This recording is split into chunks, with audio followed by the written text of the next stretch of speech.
Yo, what's good? It's your man, 100 Grand Ross with The Rock Never Stops. Tonight, yo, the Dillon Brooks slander has got to stop. Because the reality is, Dillon Brooks is a superstar. I'm going to get into that in this video. If you enjoyed the video, smash the like button for me, hit subscribe and the bell for notifications.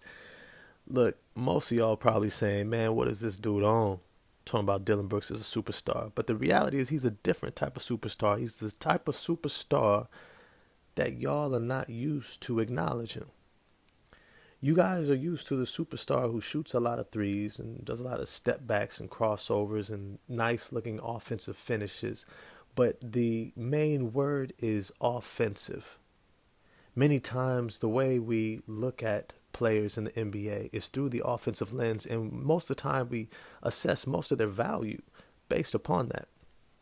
And so when you have a guy who averages 30 but doesn't make the playoffs, he can still get a max contract, even a super max, a la Bradley Beal. But you have another player who is a superstar defender who gets his team into the playoffs no matter what every single year because of his ability to anchor a defense and transform that defense. Well, if he gets a max contract, he's overpaid because why? He can't get you 30 points. This is something that people who are novices, who we call fans or stans of the NBA, individuals who watch as kind of a novelty, really don't get. That the game is played on two sides of the court.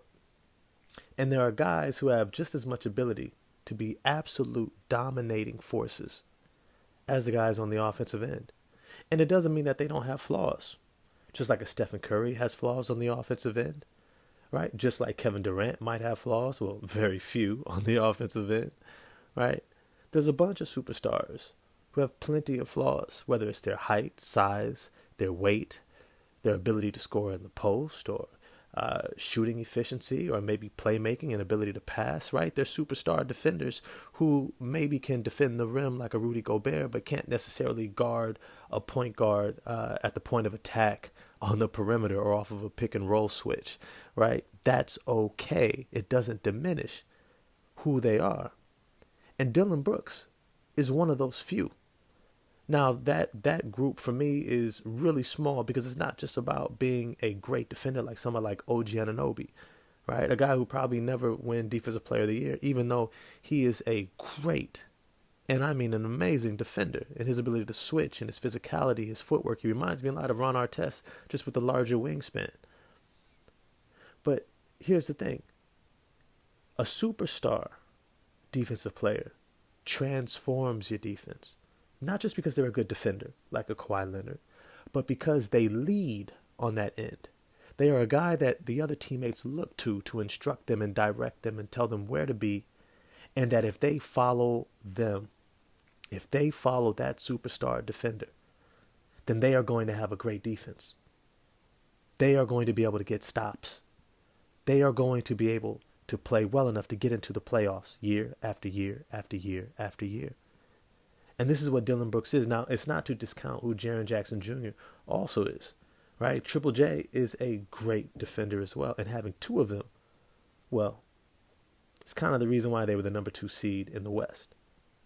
Now, I'm not going to discount John Morant and Desmond Bane, who are excellent offensive players, amazing offensive players, in fact. However, it's two sides of the court. It's two sides. And if you remove Dillon Brooks and Jaren Jackson Jr., this might be a great offense, but they don't have a chance to get to that number 2 seed. Not going up against the Denver Nuggets, not going up against teams like the Clippers or the Phoenix Suns or these other teams that are high octane. And you look at a team even like the Sacramento Kings, who have had an amazing offense this year. And maybe, probably one of the lesser defenses, but when you really look at it, probably one of the biggest predictors of their success was actually health. While other teams are dealing with injuries, they actually had remarkable health. And teams that generally do very well throughout the regular season. But then, of course, they kind of get exposed in the playoffs because you need to have the ability to get stops as much as score points. And they could not do that against the Golden State Warriors. Now, it's a hard litmus test because the Golden State Warriors are a championship team. But I digress. Dillon Brooks, nonetheless, is a superstar defender. He's the type of leader on the defensive end that amplifies the play of other guys around him. When you look at guys like Patrick Beverly, you look at guys like Draymond Green, when you look at guys like Rudy Gobert even, or even Giannis Antetokounmpo, these are guys who are going to instruct and dictate to the rest of the players around them where they need to be and how they need to play so that they can elevate their ability to be dominant on that end of the court. And that is something that only a select few players do. Now, here's the thing. Is he a bit immature? A lot of the great defenders are on that edge. Because of how great offensive players are, you have to be just as, not just dominant, but confident. Even somewhat cocky. Even somewhat beside yourself in an environment that really discounts what you do on a daily basis. Because you don't drop 30, because you're not super efficient on an offensive end, they're always going to diminish you. So you kind of have a chip on your shoulder because you don't have everybody around you just telling you how great you are. But here's the thing. When you see this offseason where Dillon Brooks ends up, if he ends up on a team like the Los Angeles Lakers, yo, you guys are going to love him next year. The whole narrative around him is going to completely change. You put him on a team with LeBron James and Anthony Davis, a bunch of guys who can shoot, who can play make, high IQ, but could use an energetic defensive leader to pair with another great interior defender like Anthony Davis, but isn't necessarily that energy guy, isn't necessarily the guy who is leading. He can, but he doesn't necessarily have the energy for that at this point in his career. But Dillon Brooks does. And Dillon Brooks might be just what the Lakers ordered. Let me know what you think. Do you think Dillon Brooks could help elevate the Los Angeles Lakers? If so, to what degree? Get at me in the comment section. I'm going to holler at y'all next time. Peace.